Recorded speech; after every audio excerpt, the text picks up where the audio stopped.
जितने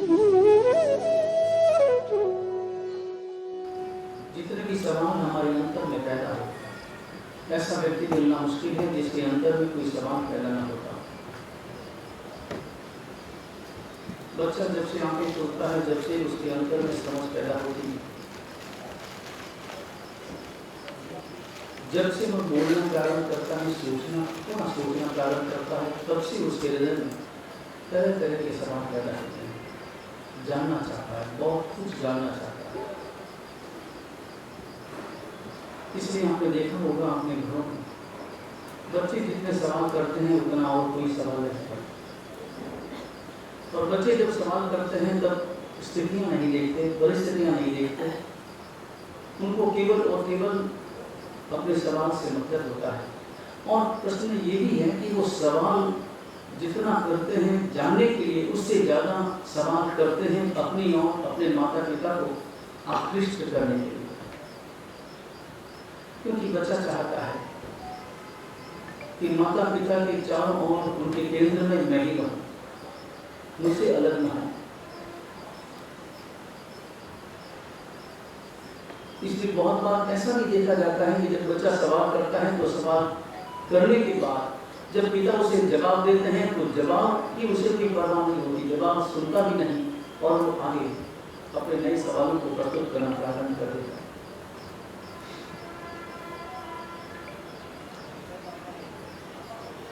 धर्म का प्रारंभ जिज्ञासा से होता है। जिसके हृदय में जिज्ञासा पैदा नहीं हुई वह व्यक्ति धर्म के क्षेत्र में कदम नहीं रख पाता, क्योंकि धर्म अनुकरण का नाम नहीं है। धर्म जागृति का नाम है, और जागृति बिना जिज्ञासा के संभव नहीं है। और इसीलिए परमात्मा महावीर जब अपनी देशना का प्रारंभ किया, सबसे पहला जो आदम परमात्मा की देशना का प्रारंभ भी प्रश्नोत्तर से हुआ। गणों की पद नियुक्ति भी प्रश्नोत्तरों से हुई। शासन की स्थापना भी प्रश्नोत्तरों का परिणाम।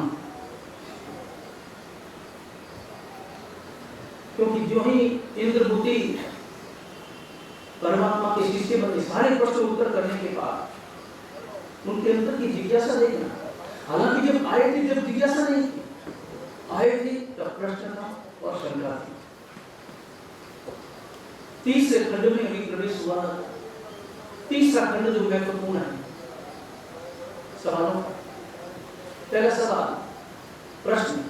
प्रश्न का अर्थ होता है केवल और केवल जानना, जान लिया, बात पूरी हो, उसके आगे परिणति नहीं है।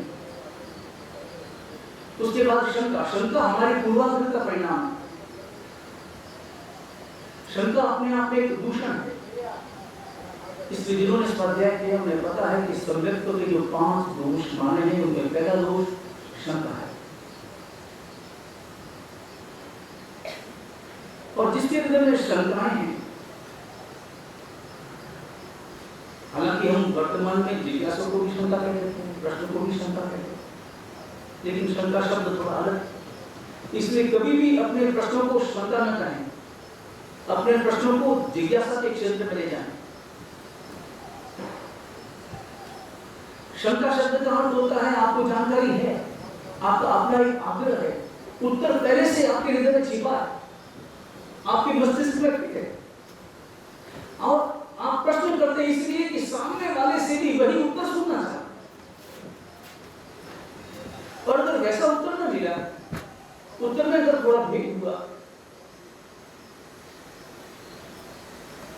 तो वहां पर बहसबाजी प्रारंभ हो जाती है। हम स्वीकार नहीं करते, या तो हम वहां मौन हो जाते, बहसबाजी न करनी हो तो मौन हो जाते, लेकिन स्वीकार करने की तैयारी नहीं है। शंका का अर्थ ये है कि जिसका उत्तर व्यक्ति स्वीकार नहीं करता, उसके मानस में जो उत्तर फिट है पहले से, वह उसी को ही सच मानता है। यह शंका का क्षेत्र है। इसलिए शंका को दोष कहा है, सम्यक्त्व का दूषण कहा है। शंकाएं अंतर में नहीं चाहिए।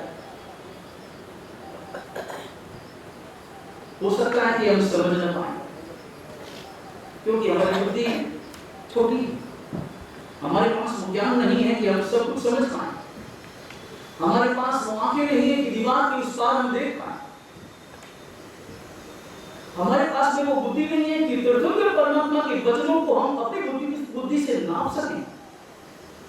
वो बुद्धि हमारे पास में कहाँ, वो क्षमताएं हमारे पास में कहाँ, मगर फिर भी यदि हम उन क्षमताओं को साथ में लेकर के चलते हैं तो वहां केवल और केवल अहंकार का जन्म होता है और कुछ भी नहीं। आप अनुभव करना, गौतम स्वामी जब गए थे परमात्मा के पास तो समाधान प्राप्त करने के लिए नहीं गए, परमात्मा को हराने के लिए गए। खुद ने जो माना था वो दिखाने के लिए गए।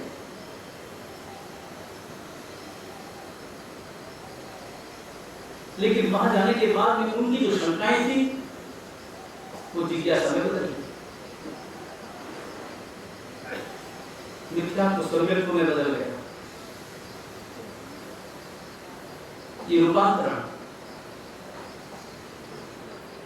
जिज्ञासा का अर्थ होता है जिसका समाधान हमारे जीवन का आचरण बनता है, जो आचरण में रूपांतरित करने के लिए लालयित रहता है, उसके अंतर में जिज्ञासा पैदा होती है।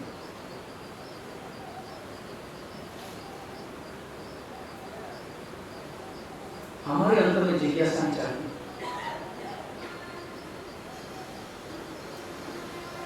और इसीलिए परमात्मा महावीर ने आचरण सूत्र का प्रारंभ एक प्रश्न से किया है, जिज्ञासा से किया है। वहां सुधर्मा स्वामी जब उस स्वामी से कहते हैं मैंने परमात्मा से सुना, सुन में आओ तेल भगवया देव मखाए, परमात्मा से मैंने सुना है। क्या सुना है? इस जगत में सैकड़ों हजारों लाखों करोड़ों जीव ऐसे हैं जिन्हें संज्ञा नहीं। संज्ञा शब्द का अर्थ बोध, सम्यक ज्ञान, उचित विवेक, अपने बारे में नहीं, जो नहीं जानते कि मैं कहां से आया हूं, मैं कहां जाने वाला हूं, किस दिशा से आया हूं, किस दिशा में जाने वाला हूं, जिनके अंदर में ये जिज्ञासा भी नहीं है, जो केवल और केवल वर्तमान के आकार प्रकार रूप स्वरूप और अपने पर्याय के आधार पर अपना जीवन आगे बढ़ाते हैं, उसी के लिए जीते हैं, उसी के लिए मरते हैं, उसी के लिए रोते हैं, उसी के लिए हंसते हैं। उनकी सारी क्रियाएं केवल और केवल वर्तमान की पर्याय के आधार पर चलती हैं, लेकिन उनके अंदर में यह प्रश्न भी पैदा नहीं होता कि मैं कहां से आया हूं, मैं कहीं से आया हूं, मैं सदा का निवासी यहां का नहीं, मैं सदा यहाँ रहने वाला नहीं, न तो यहाँ था, न मैं यहाँ रहने वाला हूं, न तो अतीत मेरा यहाँ था, न भविष्य मेरा यहाँ होगा, तो फिर मैं आया कहां से हूं और फिर मेरा भविष्य क्या होगा? ये दो काल बड़े महत्वपूर्ण है और इन दो कालों के बीच में छिपा वर्तमान तब महत्वपूर्ण हो जाता है जब दो काल का चिंतन शुरू हो जाता है। और ध्यान रहे, दो काल के चिंतन के बिना, अतीत और भविष्य के चिंतन के बिना केवल और केवल वर्तमान का चिंतन व्यक्ति को ऊंचाई नहीं दे पाता, व्यक्ति को रास्ता नहीं बता पाता। इसमें केवल वर्तमान काम का नहीं, अतीत और भविष्य से जुड़ा हुआ वर्तमान के चिंतन में जहां अतीत और भविष्य की चिंताएं जुड़ी हो, मैं कहां से आया हूं और मुझे कहां जाना है, ये पहला पगथिया है धर्म का, अध्यात्म का। इस पर कदम रखे बिना आगे की सीढ़ियां पार नहीं हो सकती और जब तक सीढ़ियां पार नहीं होगी तब तक उस राज महल में कैसे पहुंच पाएंगे? मैं कहां से आया और मुझे कहां जाना है? और ये प्रश्न केवल वर्तमान के जीवन से संबंधित नहीं। केवल और केवल इतना न सोच ले कि मैं मोक्षर से आया हूं और मुझे तो विहार करते हुए कोई पूछ ये कहां से आए हो, तो हमारा जवाब यही तो होगा क्योंकि इबादत से आए हैं और विजय को जाना। लेकिन अतीत और भविष्य से संबंधित सवाल केवल और केवल वर्तमान के जीवन से संबंधित नहीं, हमारी चेतना से संबंधित।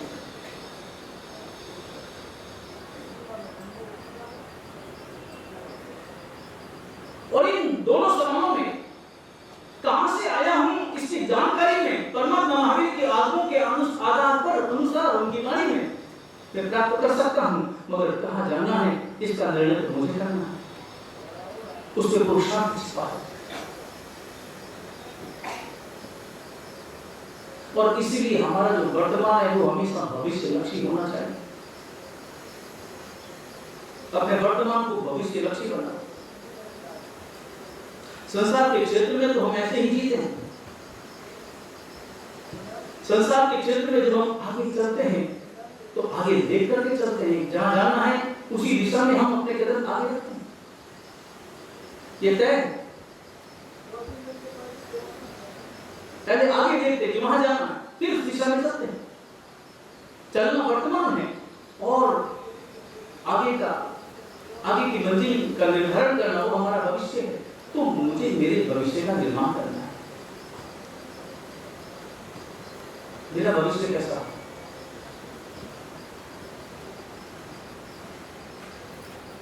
ये जिज्ञासा मेरे अंतर में पैदा होनी चाहिए। और अतीत के बारे में थोड़ा कम सोचेंगे तो भी चलेगा, क्योंकि घूम फिर करके आया हूं, बहुत जगह घूम फिर करके आया हूं। परमात्मा के वचनों से मैंने जाना है कि 84 लाख जीव योनि में कोई ऐसी योनि नहीं है, कोई ऐसा स्थान नहीं है जहां पर मैं न जन्मा हूं न मरा हूं। आज हम कहते हैं कि इस पूरी दुनिया में सुई के लोग जितनी जगह भी ऐसी नहीं है जो कभी न कभी किसी न किसी जन्म में मेरा शमशान घाट न बना हो।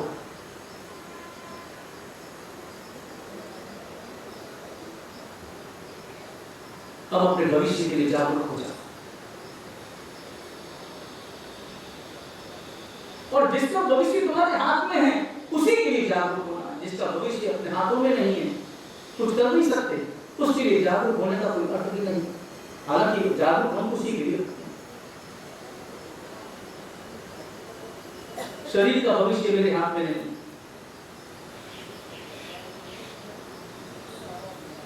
किसी व्यक्ति के हाथों में नहीं।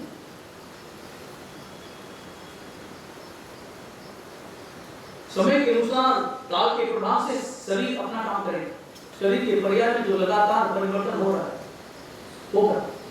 शरीर को बूढ़ा होने से कोई रोक नहीं सकता, सिर के बाल सफेद होने से कोई रोक नहीं सकता। ऊपर से भले जानबूझकर बाजार में जाकर काला डामर लगाकर काले कर, लेकिन वो केवल और केवल आरोपण है और कुछ भी नहीं। शरीर को जर्जर होते कोई रोक नहीं सकता, शरीर को व्याधिग्रस्त होते कोई रोक नहीं सकता, शरीर को रात में बदलने से कोई रोक नहीं सकता। कितनी भी अमर गुटिकाएं खा, कोई व्यक्ति अमर हुआ नहीं, हो सकता नहीं, होने वाला नहीं। तीर्थंकर जैसे तीर्थंकर परमात्मा जो अपूर्व शक्ति के स्वामी होते हैं, लाखों करोड़ों अरबों इंद्र इकट्ठे हो जाए तो उनमें जितनी शक्ति है उससे भी ज्यादा शक्ति एक तीर्थंकर परमात्मा के अंगूठे में स्थित होगी। ऐसे तीर्थंकर परमात्मा भी शरीर की परिणति को रोक नहीं सकते। तो शरीर का भविष्य तो तय है।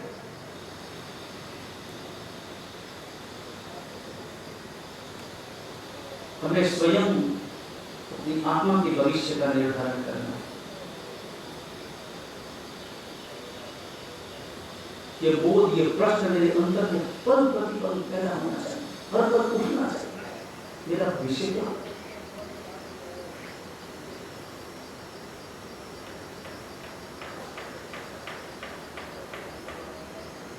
और जिज्ञासाएं मेरी अधिकतर मेरे भविष्य से संबंधित होनी चाहिए। और 3 तरह के सवाल, 3 तरह के उत्तर। जिसे अपने शास्त्रों में हे, ये और उपाधि कहा है।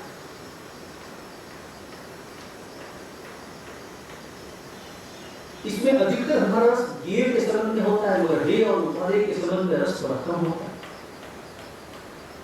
हालांकि गेय भी महत्वपूर्ण है, क्योंकि गेय ही हे और उपाधि का जन्मदाता है।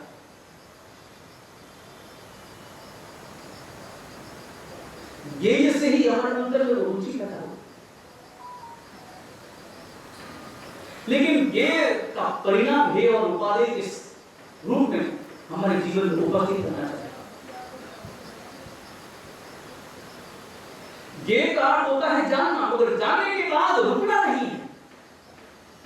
क्या जानने योग्य है उसे जानना है, मगर जानने के बाद रुकना नहीं है, खड़े नहीं रहना है, उसे अपने दिमाग से विदा नहीं कर लेना, या उसे अपने दिमाग में केवल स्टोर नहीं कर लेना, उसे अपने हृदय में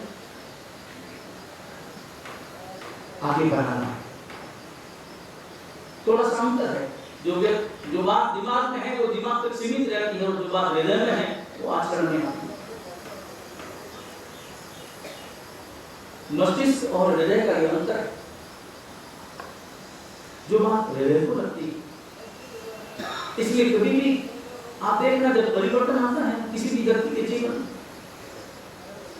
तो वो यही कहेगा कि मैंने उस रोज वो देशना सुनी, वो सत्संग सुना, वो किताब पढ़ी, वो स्वाध्याय किया, वो गुरु महाराज के पास में गया, और वो बात मुझे चुभ गई। और वो यही कहेगा कि वो बात सीधे मेरे हृदय में चुभ गई। कोई भी व्यक्ति ऐसा नहीं कहता कि वो बात सीधी मेरे मस्तिष्क में चुभ गई, ऐसा कोई नहीं कहता। हृदय में चुभ, क्योंकि हृदय में जो चुभती है, हृदय में जो पहुंचती है, वही बात व्यक्ति के आचरण में उपस्थित होती है।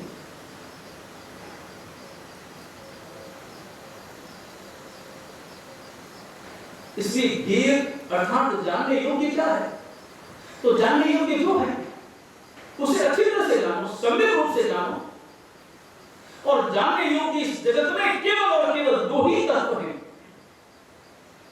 उन दो तत्वों को अच्छी तरह से समझ लिया, जान लिया, स्पष्ट उनका रूप और स्पष्ट उनकी परिभाषा हमारे हृदय में उपस्थित हो गई, काम पूरा हो जाता है। पदार्थ बड़े अनंत हैं इस जगत में, मगर जानने योग्य केवल दो ही तत्व हैं, और वो है जीव और अजीव। इसके सिवा और कोई तत्व नहीं। पूरा जगत, पूरा संसार इन दो तत्वों में जीवा है। और सच ये है कि जानने योग्य एक ही तत्व है, और वो है जीव, क्योंकि अजीव भी केवल और केवल जीव का शब्द है और कुछ नहीं। इस जगत में जितने भी अजीव पदार्थ हैं वो सभी जीव के शब्द, चाहे वो लकड़ी हो, चाहे वो पत्थर। जो लकड़ी आज दिखाई दे रही जड़ के रूप में, वो कभी न कभी वनस्पति का थी। जो पत्थर दिखाई दे रहा है यहाँ जड़ के रूप में, वो कभी न कभी पृथ्वी का रूप था। ये तो एक ही तत्व है, और ये प्रक्रिया लगातार चलती है। जीव अजीव, जीव अजीव। इस जीव तत्व को जानना, इस आत्म तत्व को जानना, और अजीव बनने के बाद में जो जीव का शव हो गया, उसके प्रति जो हमारा अपनत्व भाव है, आसक्ति का भाव, उसे दूर करना, जानने का यही परिणाम। जीव अजीव इन दोनों तत्वों को समझना, और समझने के बाद में हे और उपाधि में प्रवेश कर लेना। ये शब्द का अर्थ होता है छोड़ने योग्य क्या है, और उपाधि शब्द का अर्थ होता है ग्रहण करने योग्य क्या, स्वीकार करने योग्य क्या।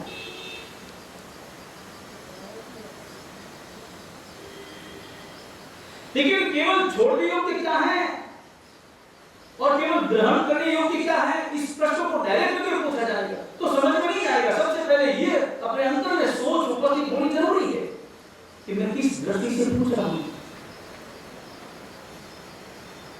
परमात्मा महावीर के शास्त्र में दृष्टि बहुत महत्वपूर्ण है। और इसलिए परमात्मा के दर्शन को अनेकांत दर्शन कहा है।